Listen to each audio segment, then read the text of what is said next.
Is your garden vacation ready? We're going to outline a garden survival plan so that your garden doesn't drift out to sea when you go to the beach.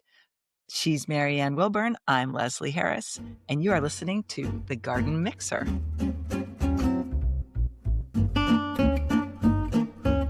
I'd like to give that an A+ for delivery, but I can't. So there you go. Hey, I did okay. I mean, it only, not 47 takes. No, not 47 takes. The enthusiasm's just not there, Leslie. I definitely wouldn't cast you, but go on. So don't you want to know how it is that you let go of this beautiful thing that you've created and, you become that helicopter parent for your tomatoes and you're like, I can't go to the beach. How will they survive without me? My little darlings. And you got to figure it out because you are more important than your garden. We've decided after You many, are. many years of having very important gardens, you have to figure it out. And we're going to tell you how. First of all, it's going to be just like that bikini ready garden episode of what was that, a month or two ago? Where you're getting your garden bikini ready. Hopefully you are bikini ready or not, and who cares? But you're ready to let go of your garden because it really is at least partly mental, both of those things, getting your garden ready enough for you and making it so that, I'm gonna be okay. My plants are gonna be okay. Or if they're not, maybe I'm okay. But for the most part, we can help you make it so I'm that you okay, don't come you're back. okay. Yeah, so okay. And we can make it so that you don't come back to a crispy wasteland of former plants. That's true. So your garden is less important than you are, or you are more important than your garden, is your thesis. Your family members are less or more important than your garden. Pretty sure family comes before garden, but Not if you looked at my phone, you wouldn't think that. So my daughter was looking at my phone for a photo the other day. She's like, wow, you didn't take any photos of me while I was here. Well, gosh, there's nothing on your phone that's me or my brother or my dad. And what's all this heliopsis? No, she doesn't know what it's, heliopsis is. I'm she exaggerating. But will. truly, I do go on my phone and I think, there are a lot of plant pictures on here and not so many family pictures. But Wow, you're suddenly bathed in beautiful light. Look at you. You're just a garden nymph, looking beautiful. So let's talk yeah. about. She opened her windows, watchers. I'm still in. Hey, here's a little more product placement. I'm still in Connecticut and over Rusty Gear's garage, and I am so grateful for him. Thank you, Rusty Gear, for helping me set the gear up. And from last episode, we had a little bit of a clear up corner thing to do. It was a tools episode. I hope that you all, watchers and listeners, were able to go shopping. It does help us. Affiliate links. I mean, are those two bad words or just kind of skanky words? Oh, but yeah, I don't know. Are they bad words? They're not. I think if you're letting people know, and there's certainly not anything that we've been asked to sell for anyone, and I think that's Gosh, no. important. There's nothing that I'm going to promote simply because I've been asked to, or I feel like I should. And we're still Um, waiting to be asked, so try us, but no, we wouldn't do that. Still waiting. Yes, please, we're waiting. You will find in Marianne's wonderful notes on Substack that there are tons of links to things that are not Amazon, not affiliate, but we just wanted you to know where to get them because we truly believe they're great products.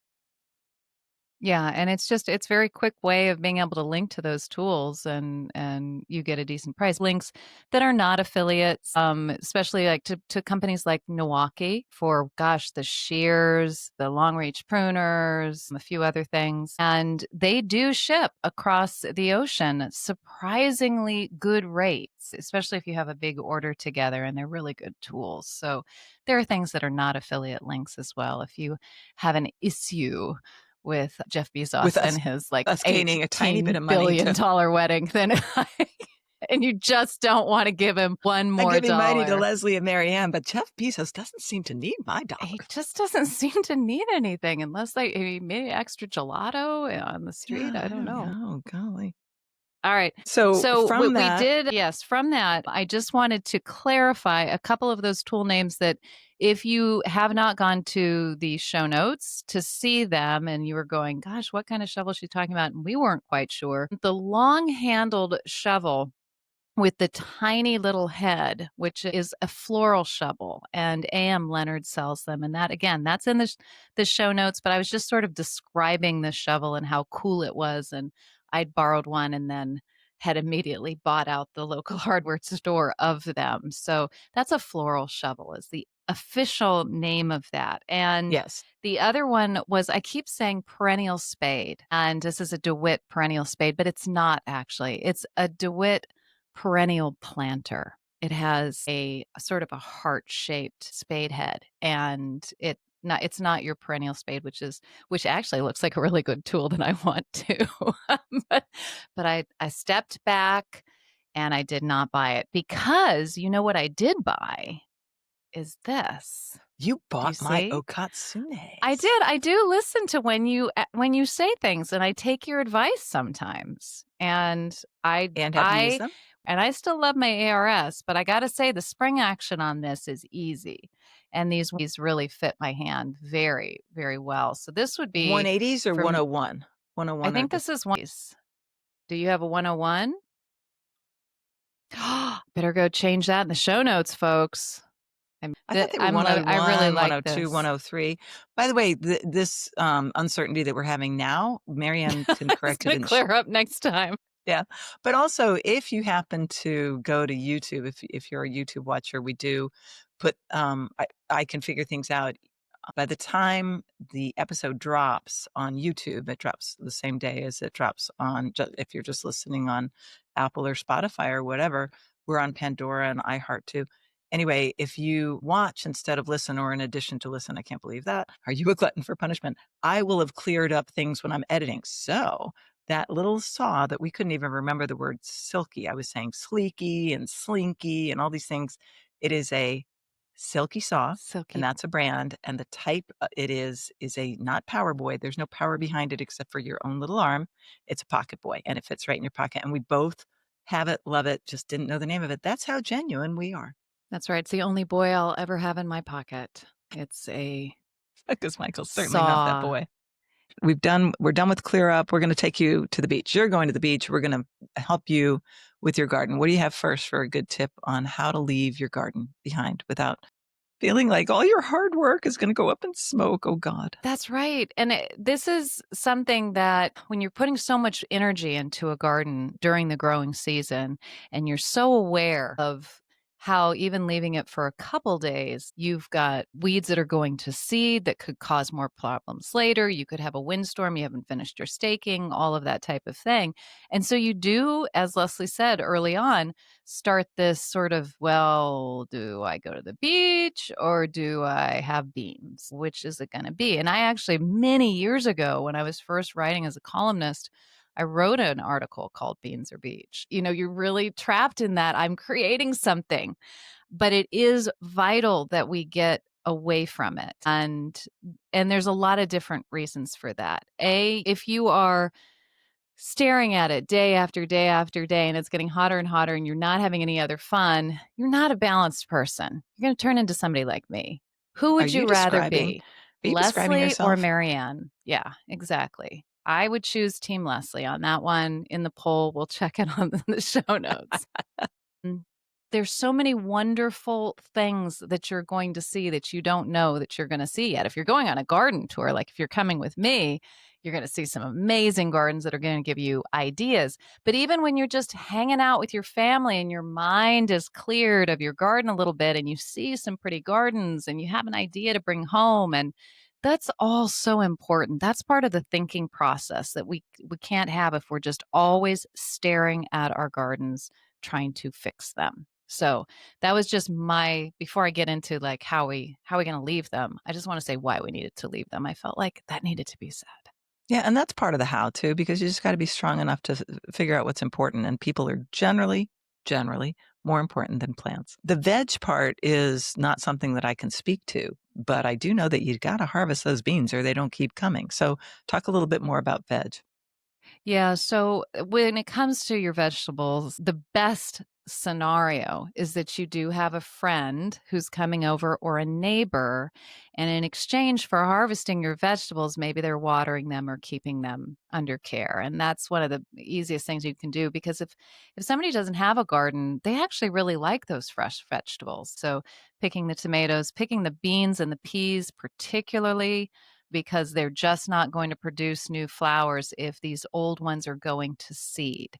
And so that's before I leave, like almost in the morning, if I'm leaving and it's bean season or pea season of the time that I'm leaving, I pick every single pod, even if it's tiny, I pick it. So that gives me about a week. I've got a Yeah. week without mature pods on there. And then you can see if somebody else will come, or whoever's looking after the garden for you, or if they're not, you got about a week.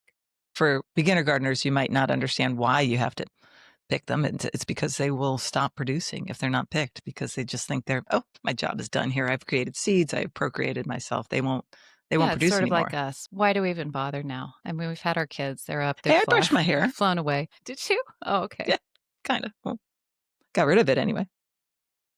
That's right. Once they've gone to seed, it's hard to coax them back, if at all. Not just gone to seed, but like really gone to seed. Then they start to dry up and all of that. So if you can do that, that's terrific. Same with zucchini. Pick every single thing, and squash, every single thing you can. Not the winter squash, but all Would of you your even summer go so squash. far as to deadhead the flowers and just say, hey, we'll have flowers at the end of the week?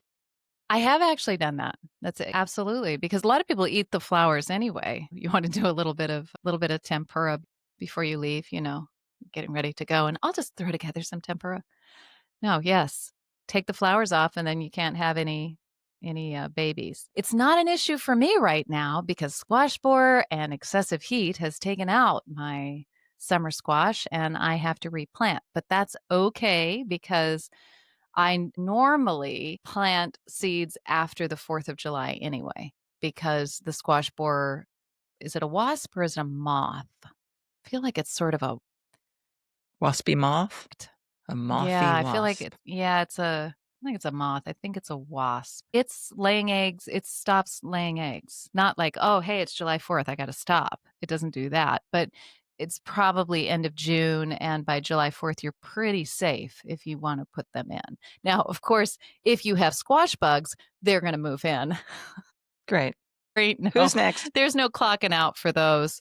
So, maybe some netting is a really good idea if they weren't already in your soil. So many people grow tomatoes, including me. I am not, as you can tell, listeners, I am not much of a veg gardener, but I have on occasion, even at my new tiny garden, because of kitchen compost, I'll see a tomato seedling and say, you're kind of in the right place. Yeah, go for it. I'll have some cherry tomatoes. Anything that Yeah. comes from seed is generally a cherry tomato, which is fun to just pop in your mouth when you're trying to do other garden chores. Would you go so far if you Wait, had a wait, wait, wait. special? Hang on. Okay. Anything that comes from seed is a cherry tomato, generally. Be that the cherry tomatoes just seed themselves prolifically. And we Um, only ever buy cherry tomatoes because and that's and what's you easy. only buy cherry tomatoes, so Yeah. So that's if probably they it. Would you, if you had a special tomato that you really want to enjoy, would you bother to knock the little flowers off of a tomato plant even? no. No, Because because it they does take, take it takes a little time for them to get going, and the reality is, like, even with the trusses of cherry tomatoes, I'm not gonna get to all of them anyway, and the plant does keep flowering and it keeps going, so, no, I'm not gonna do that, but what I am going to do is I might do some preemptive foliage trimming, because with my tomatoes, because I live in a valley and not only sunlight is pretty precious, but we have some pretty heavy air that gathers here and that encourages disease.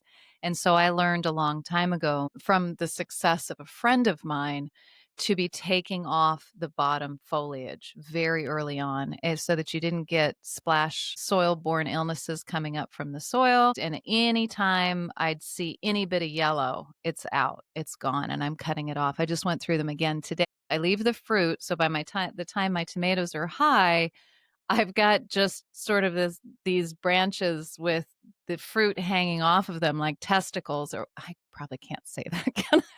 really? Is that what you're That's thinking?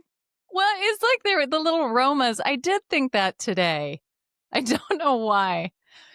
I don't know. I have to neuter badgers soon. Maybe that's just on my mind. Yeah, poor little badger. Okay, His time but is coming. It's like a tomato tree and you've limbed it up. And I used to, when I grew a lot of them, and I wanted the sunlight to hit the fruit to warm it, because there's nothing better than popping a warm tomato in your mouth. I would thin the foliage that wasn't serving me. And of course, there's that whole thing of the armpit hair of the tomato plant, that thing Nobody's going to look at their tomatoes the same way when we're done with this. We are just working on an explicit rating, listeners, and it's important to us. So there is an armpit hair situation with tomatoes, and people who do that thing where they pinch out that piece that's not supposed to be there, and it's where the stalk and the branch come together. yes, That's yes. that's Actually, that that's is like the an upside down armpit hair. You got to take that away. I get that. Actually, that is the only memory that I have of my paternal grandfather, who was from England. And so he could only visit us a couple times because this was back in the 70s and people didn't get all about. And the only memory that I have of him, oh, no, that's not true. I do have an ice cream memory, Oh, but is precious. him showing me in the garden in Iowa how to pinch out those little, what did you call them? Armpit hairs? I don't Upside think he down said that. armpit hairs. That's what they are. Highly technical botanical term. Yes. And that every time I do it, I think of him. Isn't that Oh, weird? that's I cool mean, we're because that has a talking, I couldn't have been 3 or 4 years old at the most. that's I mean, so I was neat. young. And that's a particular feeling, a particular Showing me that. smell of the foliage of the tomato that's really There must great. be a lot in that. Yeah. There Yeah. must be a lot in that. But my parents had a half-acre garden, kept my dad sane there. And so, yeah, it's pretty cool. So yes, I do pinch those out. And they end up making the tomato very awkward as well. If you Yeah, let it's them just too go, big, you've too many got plants. it's just too leggy, too army, too many testicles. All the things. Anyway, All right. all So the anything things. more about veg that somebody could cover that you would know and I wouldn't? I would probably clean up my for a second, my greens. I would do a real I would take the largest leaves off of them, whether they need to come off or not, and just allow them to be putting energy into those middle greens and give them to somebody. That's the easiest way to do it is, hey, have these. I did it with my lettuces. I knew my lettuces were going to bolt while I was gone. There was no way they wouldn't. So I gave all my lettuces away. And then at least you feel like they didn't get lost or give them to the chickens or whatever. So I think that's about it for vegetables. If you can do a quick weed of your worst weeds that are going to go to seed, like carpet spurge for me is a big one, really close to the ground, lots of little flowers. What else? Mulberry weed. If those ones haven't gone to seed, or if there are other ones that you're not so afraid of that don't produce as many seeds, a handy thing to do with that I used to do with tomatoes, particularly because they're such heavy feeders and they're very thirsty. And we're actually going to talk about this in a new section that we have for beginners only on YouTube. It's called The Very First Sip. And we're going to talk about So tomato clever. plants. Anyway, so if you're a beginner and you want some more beginner questions answered, it's an incredibly short thing that we're going to put on YouTube only. 3 minutes and we're timing. Yeah, we've 'Cause got an egg timer. Oh, yeah, no, we don't have an egg timer, but we are going to get an we egg timer. That's will. our expenditure, actually. Thank you for your donations, and we're buying an egg timer. Anyway, We're just trying to put the money to good use. yes, back to an actual tip that could help you. If you're weeding and you're leaving, just leave your weeds in a little circle around these plants because unless they're full of seeds, because it's like a little compost pile right there that keeps the sun off the soil right by the plants. It's like Oh, that's a mulch. great idea. You sound so surprised. No, I think that's a great idea. It's sort of almost like chop and drop, Yeah, right? yeah. It's a little But it's chop and particularly droppy. useful as you're leaving town because nobody has to look at, oh, that's an ugly pile of weeds in a circle around a plant that's actually forming a certain layer of mulch that will degrade probably in a week in this heat of the summer. So, yeah, As long as they are not filled with seeds. I'm so with with weeds, seeds. sorry, with seeds. Yeah, Yeah, very important. yeah, yeah. So Sneaky little check it. seeds. Sneaky little seeds. And Yeah. irrigation in general. So this can go to veg and this can go to anything. What do you think? Wow, so irrigation is a undiscovered country for me still. I am still standing there with my little I'm not talking dram, about watering one, systems, which hashtag I not an ad. No, I mean, water is so just amazing to me at this point that the idea of even stepping it up another, ratcheting it up to drip irrigation, I think, my gosh, I won't even be able to handle it if I did that. That's right. Marianne has recently come along from Little House on the Prairie, where she's not carrying buckets Almost. with a yoke over her shoulders, a la Laura Ingalls Wilder, to I water her was. plants. I know. I And was. she's Not with a recently yoke, though. not. Wait, what? Yeah. Not with a yoke, but I was pulling them up from the creek, 2 buckets. I know. Wait, I have to drink this. Is this the That was biggest really margarita in the happening. world? Look at this. Oh my gosh, that's like Saturday Night Live, big dumb cup. You've got yourself a big dumb cup there, girl. Oh, but it only has a tiny bit of tequila in it. Anyway, you were So, yeah, what saying. are you drinking? Did we even say cheers or No, any no, of we didn't that? Or say cheers. we just Cheers to the biggest margarita in the world.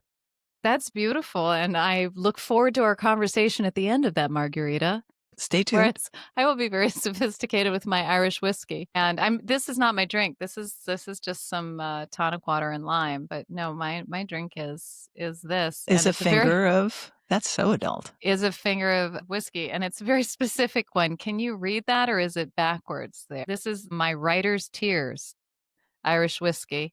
Was given this by a friend, and it stays in my office. And For writer's block. surprisingly, I mean, I've had it actually for like a few years, so it's not a bad thing that it's almost gone. Every once in a while, it's just sort of like, after rejection or after someone I had to answer on Instagram or Garden Rant, and then I just go, you know what? I'm just gonna have a Sipping little this sip stuff. of that. Writer's tears. It's just Okay. medicine. Yes, just medicine. So if you have an irrigation system, you're all set, and we're not talking to you. No, I'm just kidding. Yeah, I don't Congratulations. like you. I do I don't like think you. that you're working hard enough, and You don't have a yoke. Go get your yoke, put it on your shoulder, and pour your buckets. No, I never had one either because I was always afraid of putting a shovel through it. And in my big garden, I certainly don't have one in my little garden.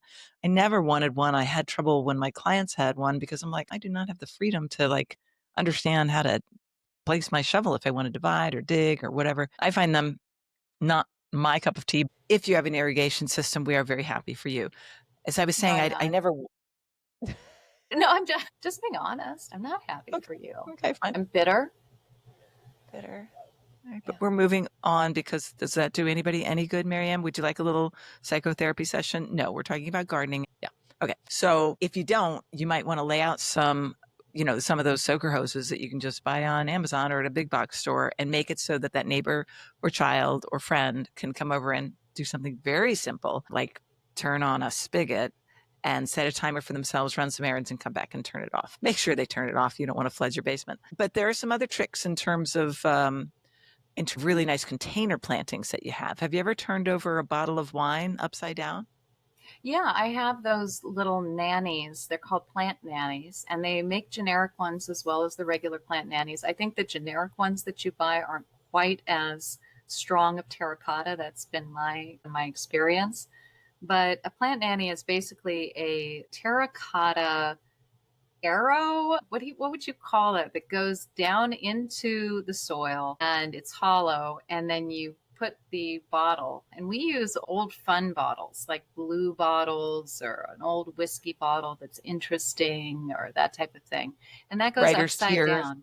Writer's tears. No, Mike's Lagavulin. He loves Lagavulin. That's a really pretty. That's a really pretty bottle. And my Hendrix gin bottles. I've used those too. And you turn it over, and it very slowly gives moisture to that pot. And if you've got a lot of whiskey in this episode, I should just call it the whiskey episode.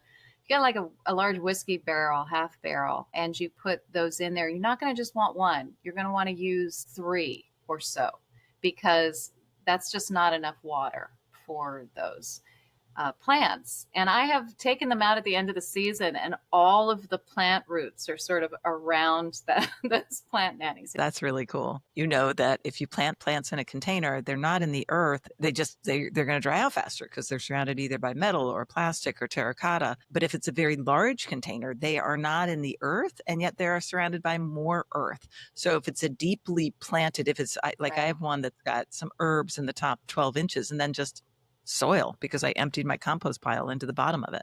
So that's going to keep its moisture better than tiny little pots as you go away. Another thing that you could do with containers is you can just simply move them. It's a full sun loving plant.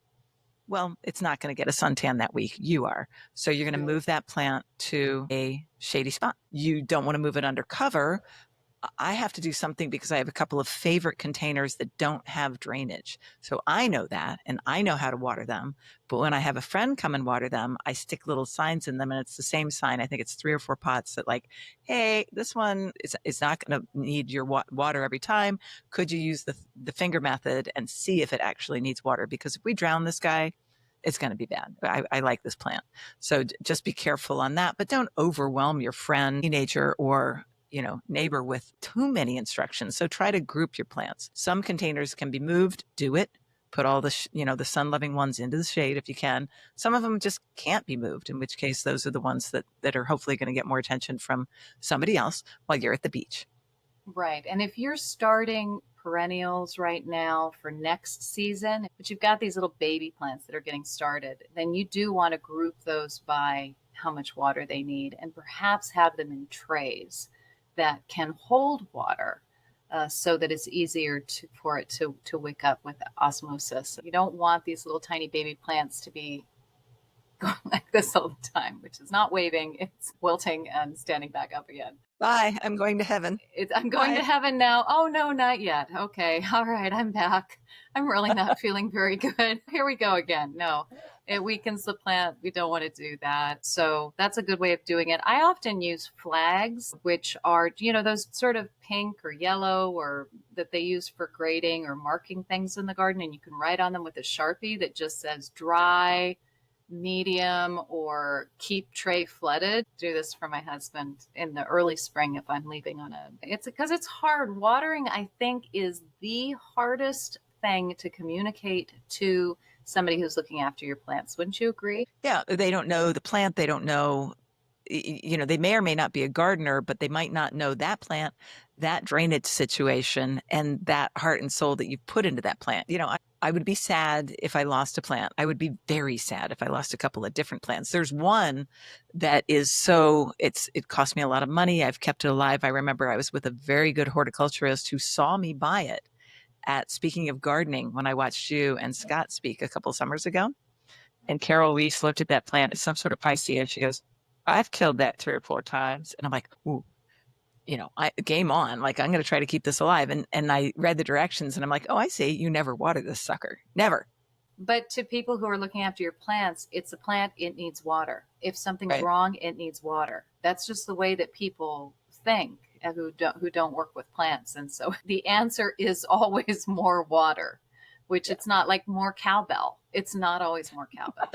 It's not always more waters. So help yourself out with that. If you've got plants that need to stay on the dry side, make sure they're not sitting in trays outside so that when it rains, they sit in their own filth. No, that's not the right word either. Oh my God. Well, By the way, that water does get a little dodgy, I have to say. yeah, mosquitoes Yeah. are born immediately. It's great. There's a lot of mosquito going on and all of that. And I had a friend look after our garden when we went down for David's graduation in Florida. And he did a great job. He really did. But I did take a picture of this one little tub that I had some little peat pots in, which I hate. I hate peat pots so We'll much. have to talk about that at some point. And it's all right. They're gone. I've composted them. I'm not playing this game anymore. But they were in this to try and keep them.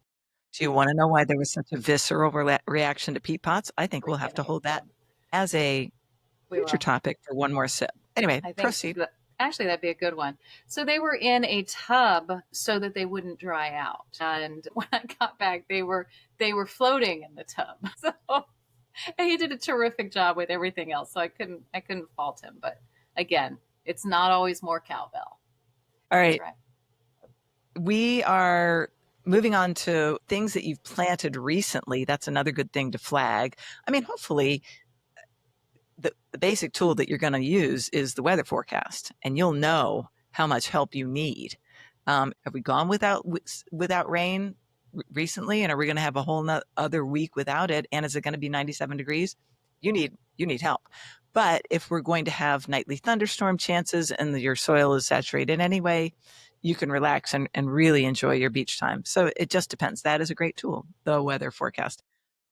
You have to realize that your spouse or whoever you live with is in no way going to understand the amount of preparation that you have to do to successfully leave. And it's a lot. It is a lot of preparation. But if they're like getting on you because, well, that doesn't matter and it's not important, just be like, hey, I'm leaving. Okay. I am actually leaving. So be happy for that and just let me get on with this, because you really do have to think about all of these things so that when you come back, bottom line, you haven't lost a lot of plants and things that you've just put in the ground. Maybe it would have been a better idea to wait to put them in the ground, meaning just put them in the ground like this week, 2 weeks ago, whatever.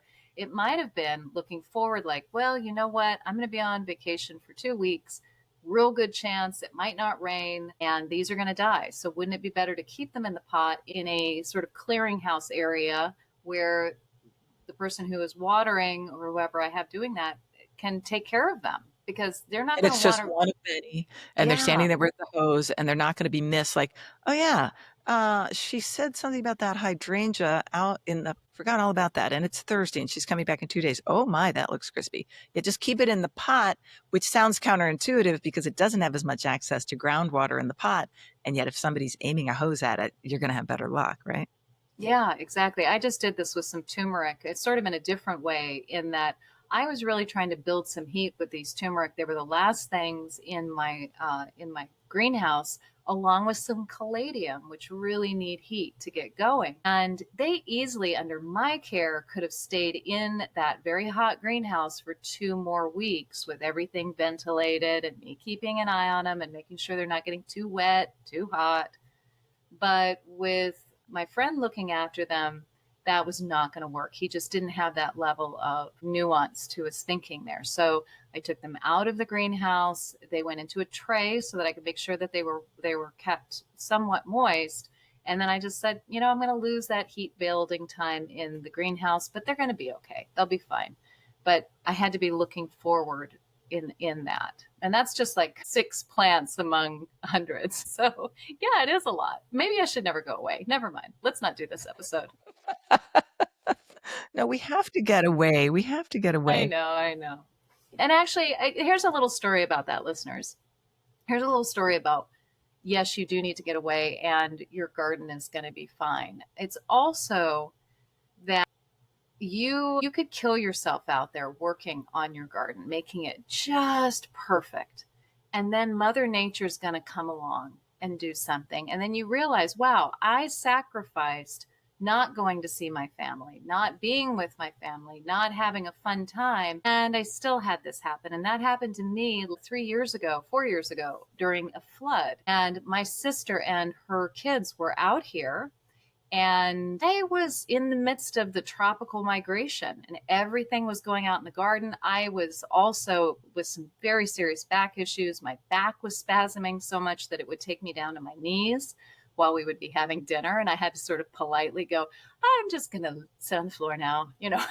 and there, and I Would was you pass me my drink? working. Yeah, here, just hold this, and I'm just going to be on my knees down here. And I'm doing this because I need to get these plants in before we all leave to go down to Tennessee. And that's great, except we had a massive flood about 2 days later that took out all of those plants that I just planted and more. And I realized, I just made a sacrifice of time with my family that it was worth nothing. It was pointless to do that. It was silly to do that. And I should have been focused more on the family because the garden can wait. So I try and remember that when I'm sort of getting so worked up into what I've got to get done and what has to happen, that these precious moments that you have with like your 2-year-old or your 2-year-old grandchild or your husband or your wife or what have you, those are important, and they're more important than a garden that's going to come and go every year and possibly be taken out, even though you can't do anything about it. By a flood. Yeah, that's good advice. And listeners, we do put out a podcast every other week that you may or may not be listening to that you can access on Substack. And from the 4th of July, from 2 weeks ago, if you're listening to this the day it drops, we actually did an entire episode on freedom, independence. It was Independence Day, independence from your garden. And there's nothing we love more than gardening. And yet, Marianne's story and some other things that we talk about in that little mini podcast, One More Sip of the Garden Mixer. It's important to know where you can take some things off of your plate and not do them quite as well all the time, because perfectionism is rarely a trait that we want to chase after. Pot washing. It was that type of thing. So it's actually a really great episode. It's available to our paid subscribers, our little mixer circle that we've got going, which is just, it's growing and it's exciting. If you've been at this gardening lark for enough years, undisclosed, on this planet, then you realize there are a lot of things that you don't have to do. You just got to know what they are in case it all goes pear-shaped and you need to figure out what you did wrong. But that was a great episode. Can we talk about, we talked about containers. Can we talk about annuals in general, whether they're in the ground or in the pots? So Yeah. annuals are your little guys that just want to flower all summer for you and you love them. What I do to get when I'm getting ready to go on a vacation is if there's some beautiful flowers, this is for perennials too, but especially for annuals, I will shear the annuals down a third or maybe even a half. So I had some really cute window boxes out in front of my house when I gardened on Minor Road, and I would just literally take the shears and so, yeah, half of you are gone. So they look terrible. I mean, I've just sheared off the tops of plants. But I'm going on vacation, so I do not care. And by the time I come back, it's fresh new growth. And you can do that for some perennials too. The next One More Sip episode that you can access on Substack, we're actually going to go into detail about deadheading, pre-pruning, Chelsea chop, all that sort of thing. Do you do that when you're getting ready to go on vacation? Oh, yeah. Because it's a very selfish move, actually. It's a smart move. It's a bit of selfish. Like, I just want to look at this and now I'm leaving and going away and everybody else can see it ugly. And meanwhile, it can get itself going again. Yes, I very much do that with my Amsonia Tabernae montana, because it needs a chop down to the ground after it's finished flowering, because I don't live in a full sun situation. And so it's a great plant, but once it starts putting those seeds on those flowers, it flops and it opens up. And so it is a much tighter plant, but it has to go through about a week or two of ugly before it can get to being these little cushions that get bigger and bigger. And then I'm great. So I do that. I cut all of those back. And so I only had to deal with maybe like 2 days of ugly at the most. And then it was coming back and it was great. There's lots of things. The Chelsea chopping, that's a great thing to do just before you go on vacation. Yeah. Chelsea chopping, and we're going to talk about this on One More Sip, but I actually over Chelsea chopped this year a little bit with my Veronicastrum. Yeah, it's a little lower than I wanted it to be. It's flowering now, and I'm like, you should be taller. You're fine, but Anyway, we'll talk about that on One More Sip. Okay. If you have individual flowers that you don't want to chop and you have more time and you want to reward that neighbor, friend, spouse who is going to be watering for you, then make a nice bouquet. Cut every flower that's only even in bud. Get rid of them. This is the time of year when things are really happening fast and you will come back to flowers or at least buds. And so you're going to have that beauty, fresh beauty by the time you get back from the beach. Yeah, for most plants. I mean, can you think of any off the top of your head where you take that flower off, you're not getting another? I mean, anything that's, say, a lily, a peony. I mean, obviously we're way past peony season. Yeah. We're still blooming where I am, and that's the same thing. It just has that one flower. If you take it away, ain't no more action. Right. So there are some. So you could do just a little bit of research and see, but sometimes the research, listeners, is just doing it and then being disappointed or being elated. And that's your research. You found out in your own garden, and those are the things that stick with you later. You remember them with the aid of shame. Shame is a great teacher. Very strong emotion. Yes, Professor Shame. I really liked him. Sticks in your head. Yeah, sticks in your head. Yeah, here's to Professor Shame. Yeah. Yeah. Yeah. So then in terms of lawn and just neat and all that sort of thing, I mean, you're kind of, if you have a windstorm, it's going to be messy. You should mow your lawn right before you leave, of course. Oh, yeah. But cleaning up your edges, leave it as clean as you can. You're going to come back to messy, but at least you're not going to come back to a jungle. So anything that you can do. That, like edging, if you're dealing with what I'm dealing with in my path, which is basically just a green swath of weeds that I cannot wait to get out of there and make What is that, a gravel. fall project? Is that you're doing in the fall? Please don't do it in the heat of summer. You could die, and then No, what I would I do? really actually want to do it now because I finished the pond and I just want to get the stupid grass gone.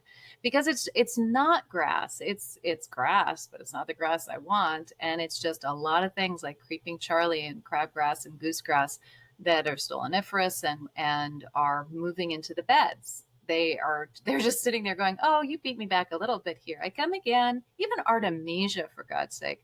There's Artemisia that I have managed to keep, the officinalis that I've managed to keep out of my beds, that I've not kept out, but I have gotten on top of in my beds, but it's still growing at like an inch or 2 inches on the paths. And without like going around with a weed killer or selectively weeding my paths, which sounds awful and I'm never going to do. I just want them out of there. So, what was my point? There What was indeed? one. I know that if you've got those kind of weeds, the kind that are stoloniferous and they're moving into your beds, you really should edge those beds before you leave because those are going to make their way into your beds while you're gone. It's not just a question of raggedy edge. I've been away from my tiny garden for a month now, and nobody gardens there except for me. So I did the best I could before I left. But my lawn consists of, what do you call that stuff? Wiregrass. I don't know the botanical name for it, but those roots can go down 18 inches or so. And so they jump over my clean edge and they end up next to my salvia. Wait a minute. You've been gone for 4 weeks while I've been Mhm. sweating in the hot Virginia sun? What Yes, is yes, up my with dear. that? I was chasing a golf ball in Scotland. I had to wear Oh, like 4 layers, actually. Yeah, man, I have I got to did that. seriously rethink my life choices. I don't know if you want to play the old course in 25-mile-an-hour sustained winds either, but at least I wasn't hot. Goosegrass, She's 25. thinking about it. Oh, I'm thinking. Okay, I'm sorry. I interrupted you so rudely. Oh no, just that I'm so excited to get my soil knife, which you hate, out and just go stabbing at my wire. What do you call that? Is it wiregrass that people call it? That horrible thing? Bermuda grass, is that what you're talking about? I don't know. I'll take a picture so we can put it on various Okay. places We where you can should see it. do one more sip on weeds. I think definitely a Ooh, weed yeah. Oh, ID, we could weed do ID, because we could do a full episode on that. we could. So, I mean, I think we've given people the mental power to not helicopter over their plants and get the hell away on vacation. Any other practical tips on what to do before you leave? You know what? That evening before you leave, make sure you go outside and enjoy your garden. And I really mean that. Make sure it's dust so you don't have to look very hard at those Well, things that you could have back. yeah, don't look at the things that you've literally scalped.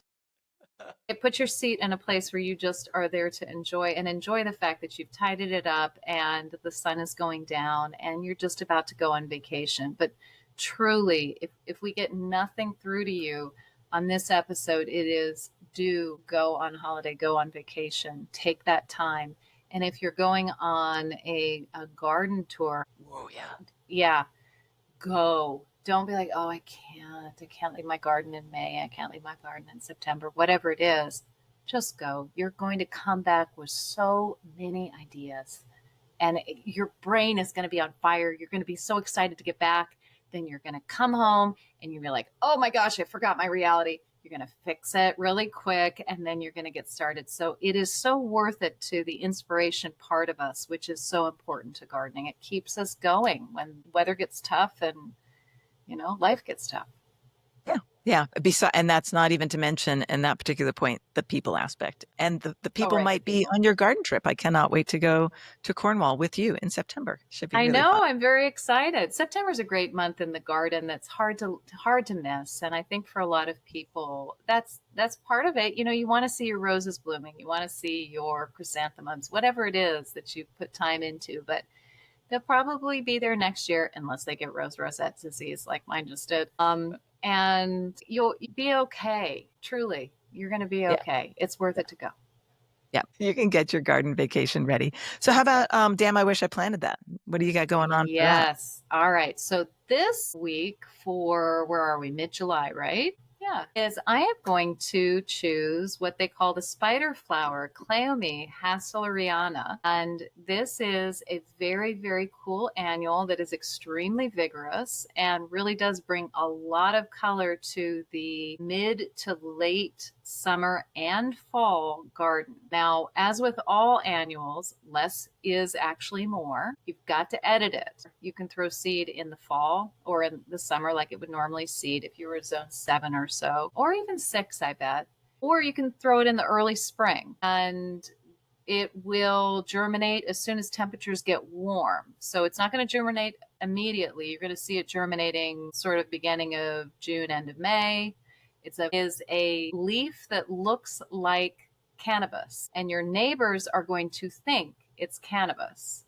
But you are going to tell your neighbors it's not cannabis. It's not. And I just tell you that that grew a lot in my garden in Greenwich. And one time when my son was packing up to go to the Naval Academy, he's like, "Hey, Mom, just for laughs, could I like pot one of those up and take it with me just to have as a house plant in the yard? I think it would be so funny for my superior officers to think what I'm growing, and I can tell them it's Cleome." And I said, "Yeah, no, you can't do that." No, let's not ruin your military career. And I have Exactly. a friend in one of the garden clubs that I'm part of here in DC who had it in his DC garden, and his neighbor would come by and say, "I know what you're growing. Don't think I don't know what you're growing." It's like, I'm not growing what you think. Yeah. Yeah. Yeah, don't It's not tell what you think it anybody. is. No, I know what it is. So it's a palmate leaf with 7 leaflets. Is that how to say that? Maybe I'm a Yeah. little fuzzy on that. Clear corner. Yep. It's a palmate leaf, and it's not serrated like cannabis, but it has a very resinous scent. So that's something to think about. Some people love it, some people hate it. Yeah. Here's the thing though. This thing blooms its flipping head off from the time that it starts to maybe 2 feet tall, and you don't have to deadhead it because the flowers are just being created in these racemes on top of each other, and the seeds are being formed below. And so by the time you're done, the whole spider flower comes in, that it looks like a spider with all these legs coming off. The thing you need to worry about with this, besides the fact that your neighbors think you've got a pot farm, is that it has prickles on it, has thorns on it up underneath the leaf. So this isn't something that, even though you do need to edit and you're going to pull it out as you're thinking about it, you need to have gloves on because it is Especially for a it's mature plant. A oh baby yeah. plant, you won't notice it, but a mature plant, you're like, "What the hell just bit me?" It's Yeah. serious. But Yeah. it really is, it couldn't be easier to grow. Just throwing those seeds, just make sure, at least in the beginning, that you throw the seeds of the color that you want, because it's going to be prolific. And if you've put, like I have, a whole bunch of pink in your yard because you didn't really think that it was going to take, and then it takes, then you've got pink, and you really want white and purple because I'm sorry, punctilious like I am. It's going to be hard to, to sort of pull them all out because it seeds up the yin yang. Once you have it, you have it. It's a Yeah. lot of color for the late summer, for the midsummer, late summer, and a lot of easy color. You hardly have to do anything. It's a wonderful plant. And it's a great plant for kids too, because the seed heads they become these little rolled up, almost like immature beans. And you roll them in your fingers and it just goes boing, and the seeds go everywhere. So you watch out, they wouldn't probably self sow in your current messy green paths, which are not grass, not what you want. And you're going to change it out. That plant will love your gravel paths. It Oh, will yeah. love Oh, your no, gravel. I'm under no illusion that my gravel paths are going to be anything other than seed beds, Yeah. but that's what my scuffle hoe is for. Yeah. Yeah. And You I can knock them. can't do that with my grass paths. That's Yeah. the problem. Yeah. Yeah.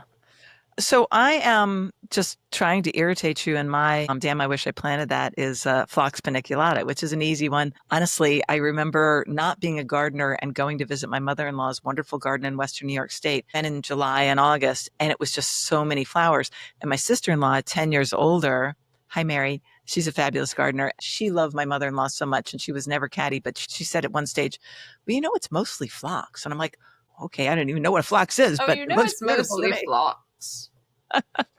And it was because Phlox does self-sow. Phlox paniculata. One day we should do a quick, very first sip, perhaps, on the types of phlox. But Phlox paniculata is that's a good known one. as garden phlox. There's the early subulata. There's the Versatility, which I once hilariously get referred to in a nursery. Excuse me, do you have the Phlox diverticulitis? Yes. Anyway, paniculata means a panicle flower. It's a fabulous plant. And the one that I want to talk about will especially irritate you because Why? it's pink and pink. So phlox comes in white, comes in pink, comes in things appropriating lavender. You wouldn't say it's purple per se, but certainly lavender. Magenta. Magenta. Yes, Yeah. it can do that. That kind of approaches red, but not really. It's there's a lot of pink going on here. And so this one is called Bright Eyes, and it's an old cultivar. It's not one of the new ones. By the way, have you grown the new ones like the, what are they called? I made a note of it. Ridiculously early? No, it's Oh, amazingly, fantastically something. fashionably early. Fashionably early. That's a cool plant. No, I am not. I have, and I recommend. They are not woody on the bottom. They go fleshy on all the way to the bottom. Phlox paniculata, which is, oh, by the way, a native plant to most of the eastern half of the United States, north to south. It's prolific. Has a woody bottom to it. Phlox paniculata Well, is, don't we all at this point? I honestly remember reading something back when it was fashionably early. When people, you'll eventually cut down old perennials if you want to, because that can look better and you can see what you're doing in spring, winter, fall sometimes. But if you don't cut those woody bits all the way down to the ground, your ankle will bleed. They can stab you. Oh yeah, it's bad. I have a friend, John Boggin, who was he was impaled, emergency room impaled by a left stem from a Tetrapanax papyrifera. And I always think about that and bring them down to the very ground. So do be careful, listeners. Yeah. Be bold, but be smart. It is, in general, Phlox paniculata is not so easy to grow, even though it's prolific. The reason that it's a problem is it can get root rot, but I think the problem that most gardeners run into is the mildew, the powdery mildew. I used to assiduously take away half of my stalks of a plant to get more air circulation to hopefully avoid that situation. I can tell you that it didn't really work for me, so I stopped doing that. The mildew on phlox is not particularly attractive.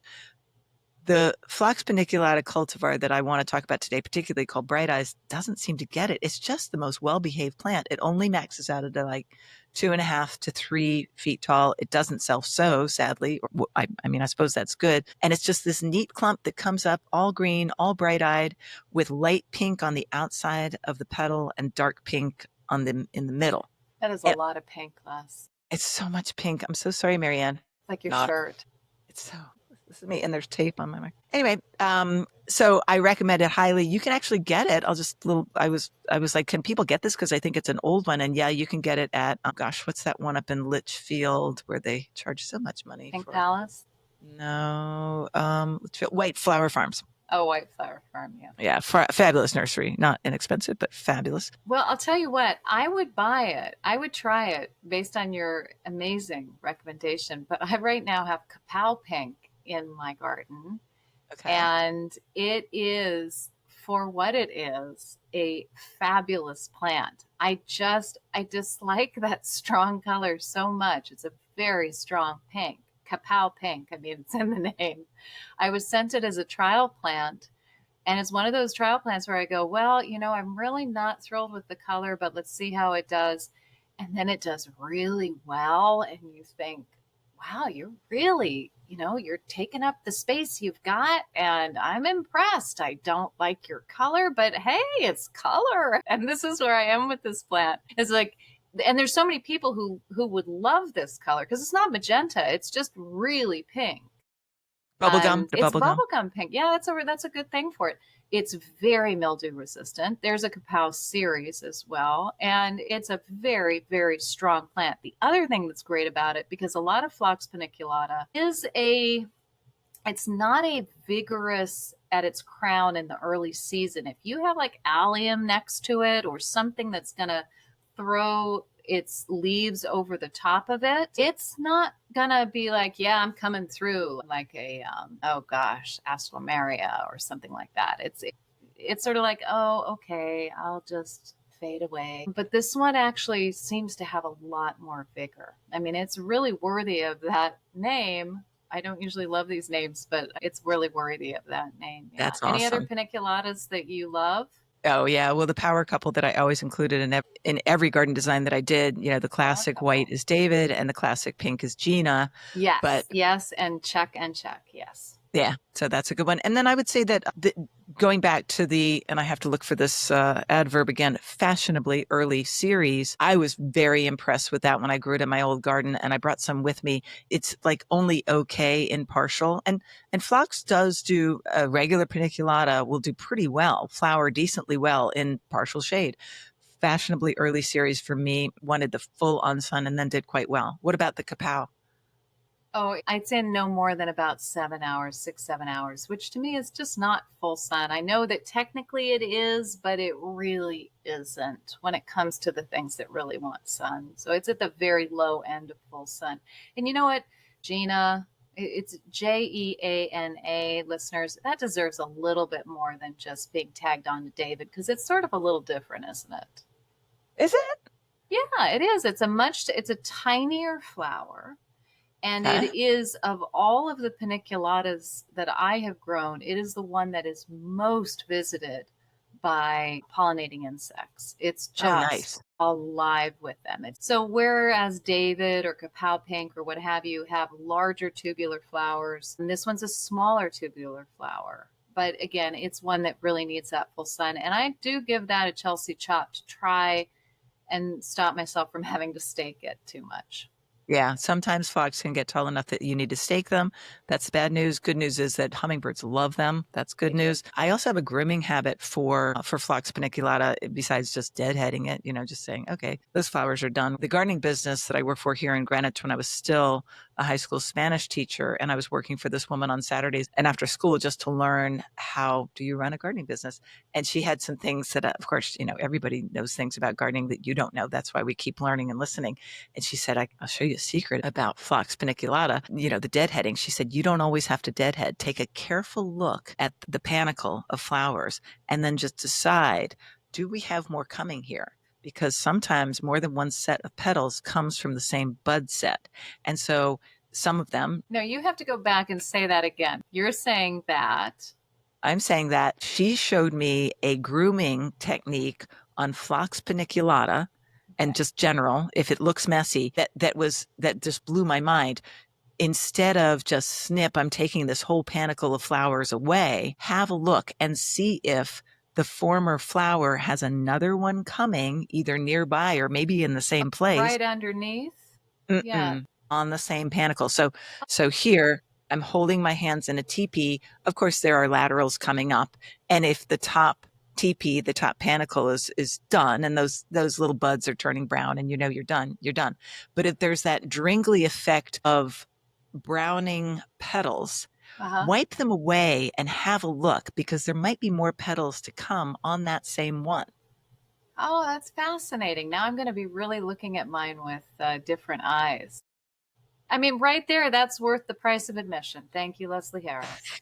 You're welcome. And speaking of which, why wouldn't you become a paid subscriber to the Garden Mixer? I mean, I know we're giving you this to you for free, but there's one more sip so you can hear us talk about deadheading and all of that sort of wonderful thing. It's $4 a month. Come on. Or go to Substack, subscribe, and we really appreciate it. I think we're off this episode, and I hope you all go on vacation. Don't forget to look for us on YouTube, and please subscribe to our YouTube channel. It is The Garden Mixer. And even more importantly, go to Substack and sign up there, and that way you can get one more sip and the newsletter right into your mailbox. And go on vacation. And while you're on vacation, you can listen to our back episodes. Won't that be fun? Absolutely. Yeah. So I didn't do my tagline that you hate. we're going to have a meeting on this tagline. I don't like it. But you can sneak it in next time and just see what I say.